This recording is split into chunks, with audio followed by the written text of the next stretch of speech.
Hey everyone, welcome back to another video. In this video guys, I'll show you how can you use the reveal feature on Instagram. So if that's what you're looking for, follow up with me and let's jump right into it.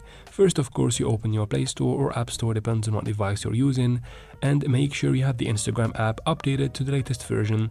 Since the reveal feature is kind of a new feature, you need the app updated to not risk not having that feature basically.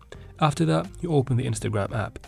Of course, you have to be logged in, and now let's start. First, you start creating the story. So you can tap here in the top left, choose a random photo that you want to use as a base on your story. Let me choose this one right here. Now to add the reveal feature, you need to swipe up from the bottom right here like that, and then you tap on the reveal button right here. You'll get this little message box. You can type in the message that you want and tap on done in the top right corner once you're done. You can view a preview of your reveal on your story. You can tap on the preview button in the bottom left corner. And this is basically what your followers will see once you post this story.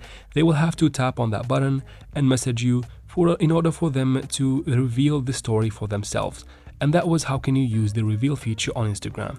I hope this video was helpful. If it was, please like and comment down below. Don't forget to subscribe for future videos like this one. And as always, thank you very much for watching and see you in future videos.